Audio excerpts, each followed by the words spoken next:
Good day to you, sir. We will discuss about the chapter 4, psychological theories. When we say psychological theories, these are the system ideas that can explain certain aspect of human through behavior and emotions. Psychology research create these theories to make prediction for future human behavior or events that may take place if certain behavior. In short, psychological theory is the human thoughts, behavior, and emotions. Usa ka pangutana diri nga, why do individual commit crimes? Ngano daw kuno ang tao makakommit og crimes? At the same time, why is crime present in our society? The criminal justice system is very concerned with these questions, and criminologists are attempting to answer them. Bisan ang mga criminal justice system o mga nag-eskwela og criminology or criminologist naglisod og tubag ani nga, why do individual commit crime? The question of why crime is committed is very difficult to answer. Lisod kayo siya tubagon. However, for centuries, people have been searching for answer. Sige silang search about nganong why do individual commit crimes. One of the main explanation is based on psychological theory, which focus on the association among intelligence, personality, learnings, and criminal behavior. Thus, in any decision concerning crime causation, one must completely psychological theories. So, sige kaingon pa, psychological theory are the system of idea that can explain certain aspect of human thoughts, behaviors, and emotion.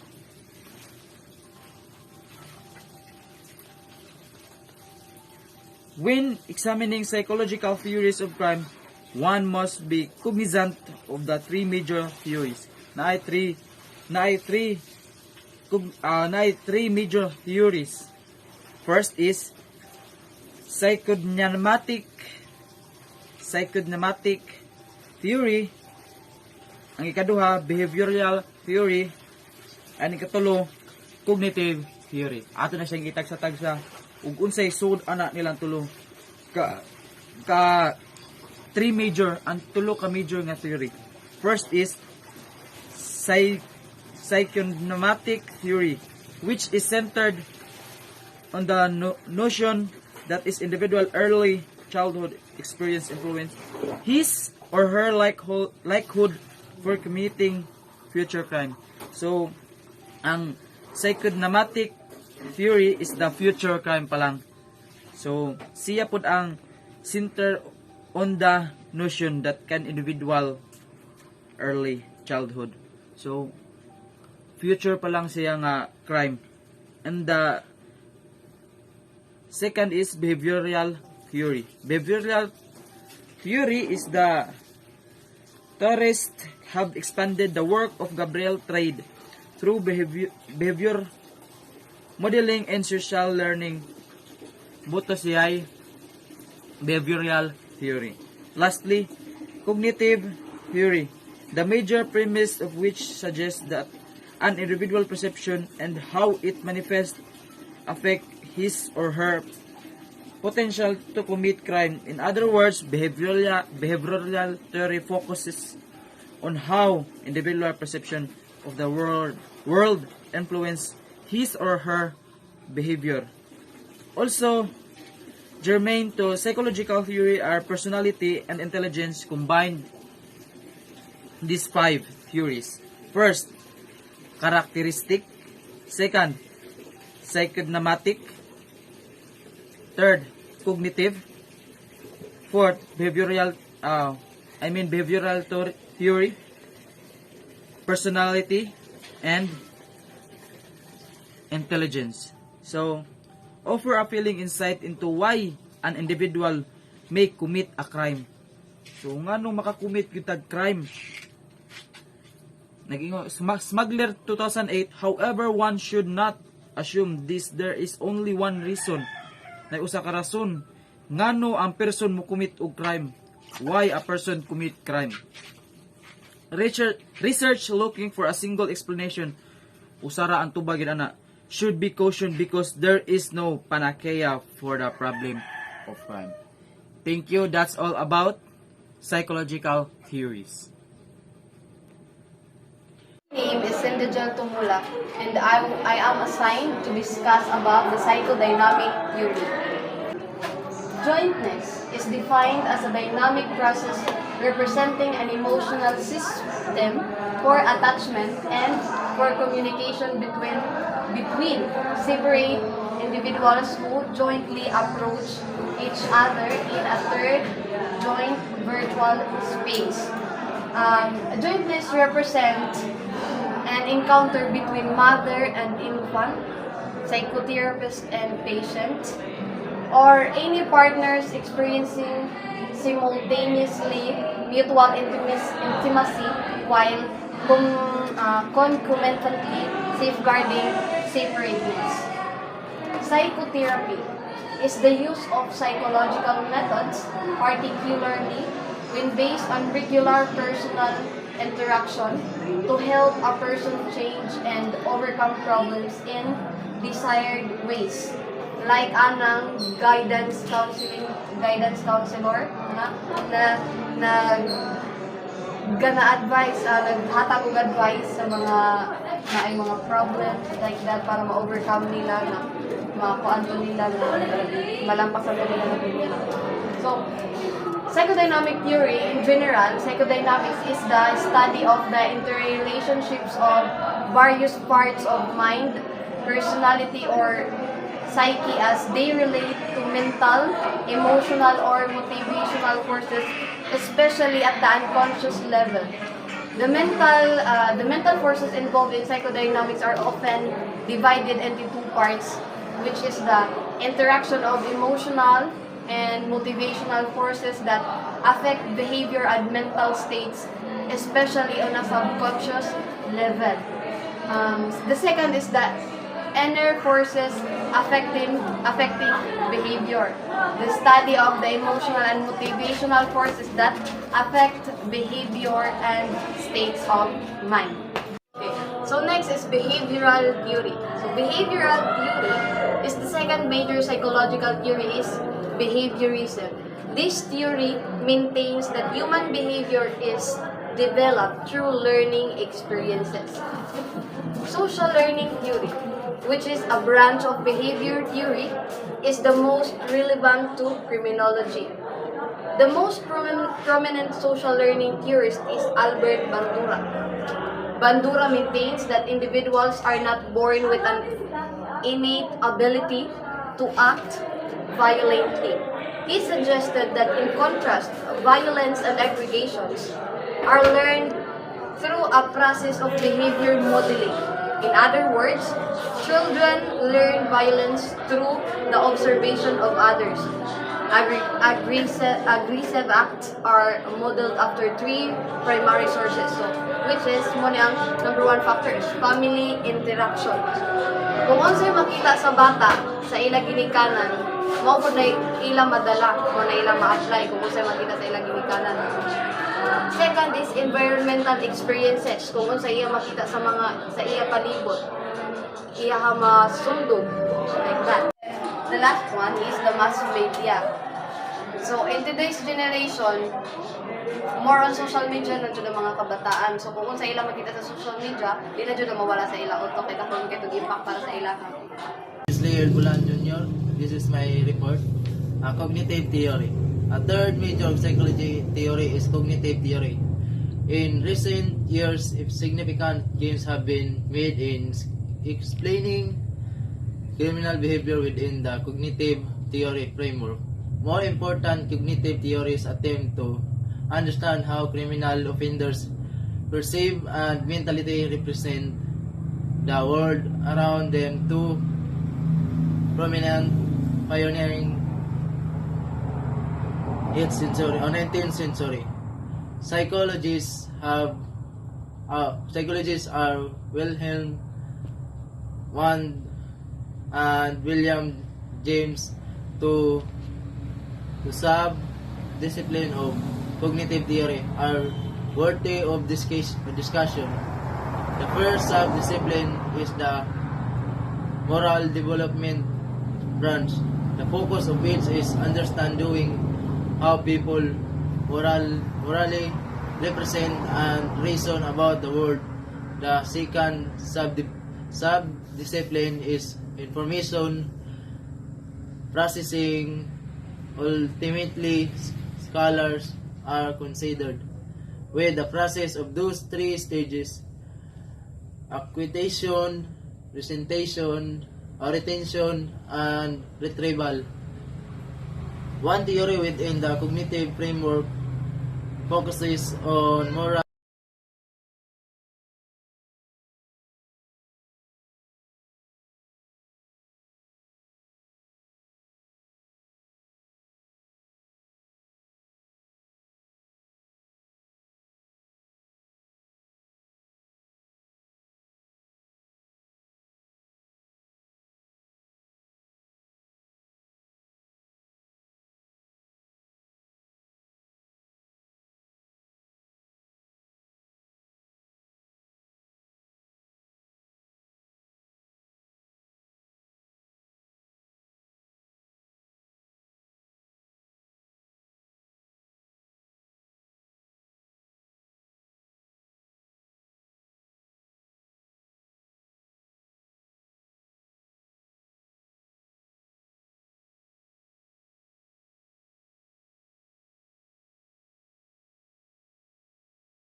personality and crime. Personality can be defined as something that make us what we are, and also that which make us different from others. Ideal personality is stable over time. An examination of the relationship between personality and crime have often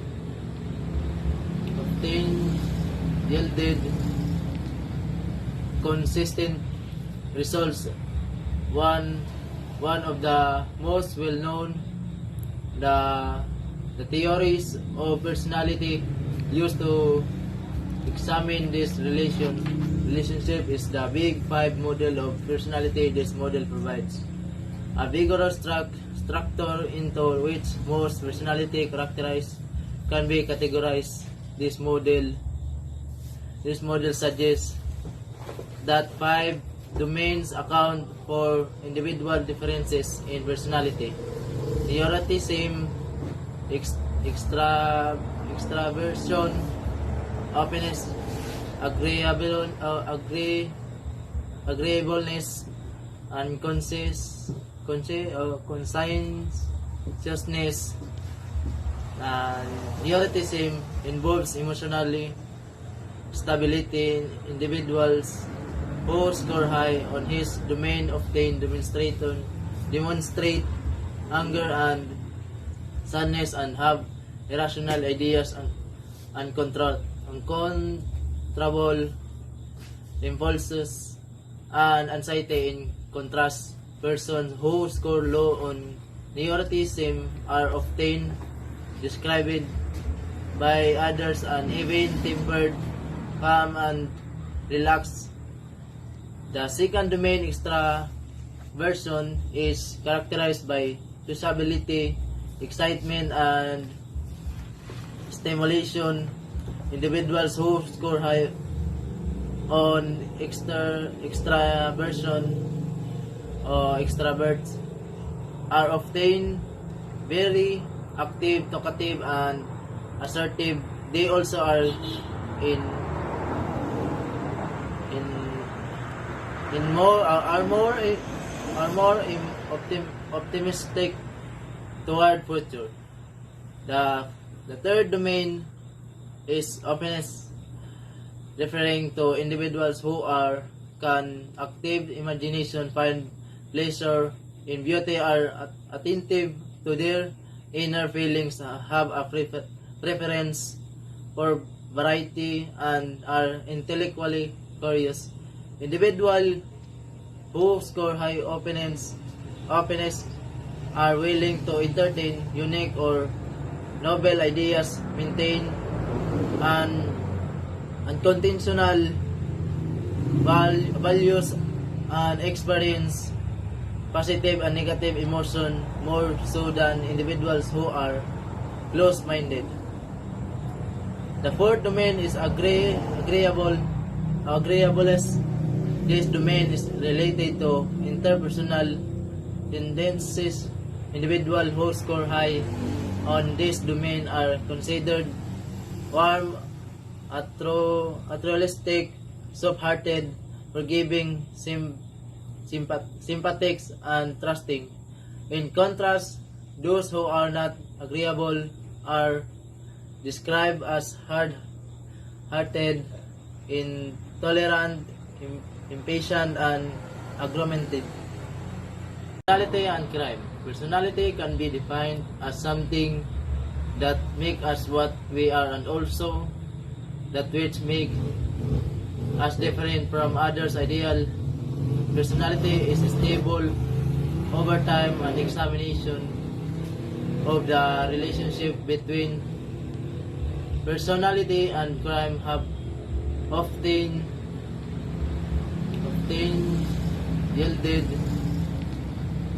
consistent results. One of the most well-known the theories of personality used to examine this relationship is the Big Five model of personality. This model provides a vigorous structure into which most personality characteristics can be categorized. This model suggests that 5 domains account for individual differences in personality: neuroticism, extraversion, openness, agreeableness, and conscientiousness. Neuroticism involves emotionally stability. Individuals who score high on his domain often demonstrate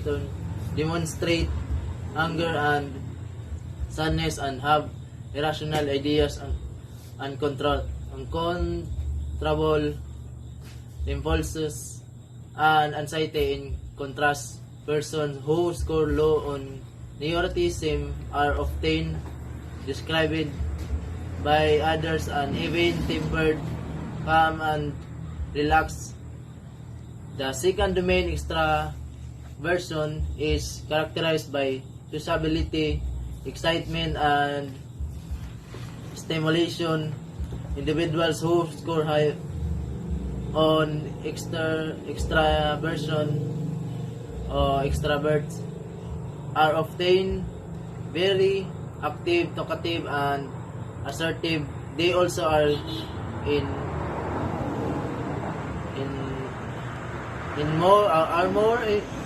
more optimistic toward future.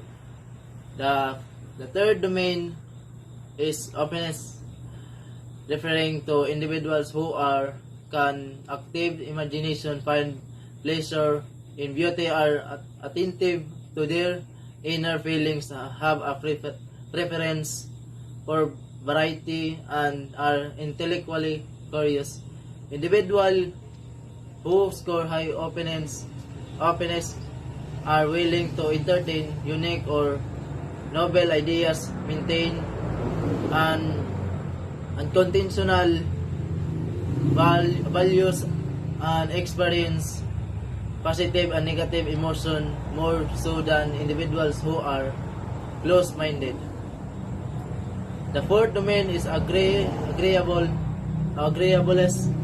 This domain is related to interpersonal tendencies. Individuals who score high on this domain are considered warm, altruistic, soft-hearted, forgiving, sympathetic, and trusting. In contrast, Those who are not agreeable are described as hard-hearted, intolerant, impatient, and argumentative. So hi everyone, good morning. I'm Alba Alexis and I am here to discuss about psychopathic personality.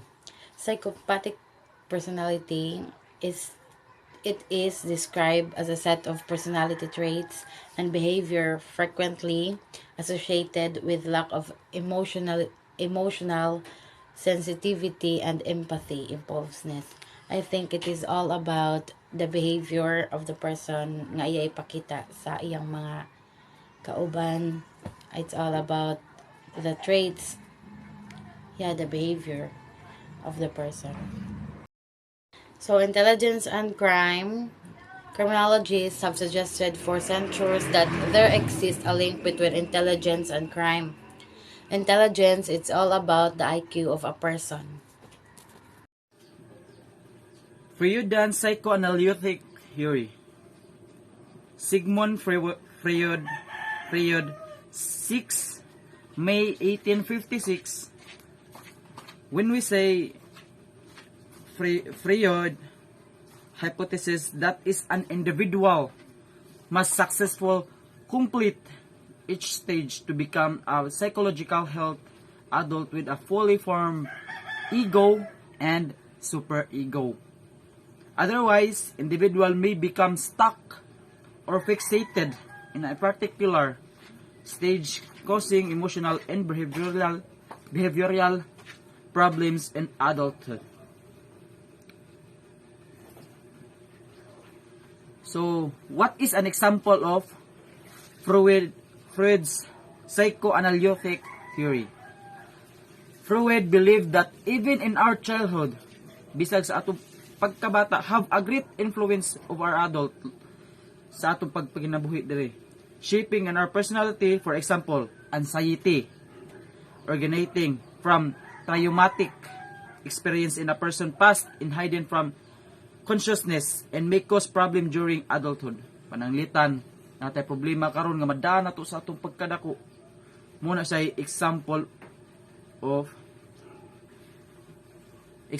Freud's psychoanalytic theory. Sigmund, considered to be founder of the psychoanalytic approach to psychology, which is look closely at the unconscious drives that motivate people to act in certain ways. The role of mind is something that Freud repeatedly talked about because he believed that the mind is responsible for both conscious and unconscious decision based on a drives and forces. Unconscious desires motivate people to act accordingly. The ID, ego, and superego. The three aspects of mind Freud believed to make a personality. Freud believed that people are simply actors in the drama of own mind. Punish is desire pulled by coincidence underneath the surface of personality. Represent the power struggle going on deep with us. Again, the example of Freud's psychoanalytic theory is the anxiety originating from traumatic experience in a person past in hiding from unconsciousness and causes problem during adulthood. An individual must successfully complete each stage to become psychologically healthy adult with a fully formed ego and superego. Completely to become staged and psychologically healthy adult with a fully formed ego and superego. Thank you. That's all about Freudian psychoanalytic theory. Psychoanalytic theory. This theory was originated by Sigmund Freud in the year 1856 to 1939, the founder of psychoanalysis theory. Imperative to this theory are the three elements or structures that make up the human personality, which is the id, ego, and superego. Freud believed that ed represents the unconscious biological drives for food, sex, and other necessities over the lifespan. According to him, it seeks pleasures. This idea of the ed explains why people act out in certain ways when it is not in the line with the ego or super ego. The ed, ang ed mo na siya ang kanang unconscious pakadiriya na wala ka kabalo what is right and wrong, what is bad and good. Then sa ego, diriya kanang neutral, which is murag makontrol na nimo na kanang mulapas na ka or dili, o sakto ba yung gibuhat or dili, or is right or super ego. Sa super ego, conscious na ka diriya, nga rin jud kasabot na jud ka kung sakto ba jud imong gibuhat or dili. Anxiety and defense mechanism. Sigmund Freud proposed a set of defense mechanism in one's body. This set of defense mechanism occur so one can hold a favorable or preferred view of themselves. For example, in a particular situation, when an event occurs that violates one's preferred view of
The next topic to discuss is attention deficient hyperactivity theory. In my own understanding, the attention deficient hyperactivity theory is the theory predict that behavior and symptoms in ADHD result from the interplay between individual predisposition and the surroundings. And by the way, it means one of the most common neurodevelopmental disorder of childhood. It is usually first diagnosed in childhood and often lasts into adulthood. Children with ADHD may have trouble paying attention, controlling impulsive behaviors, may act without thinking about what the result will be, or be overly active. That's all.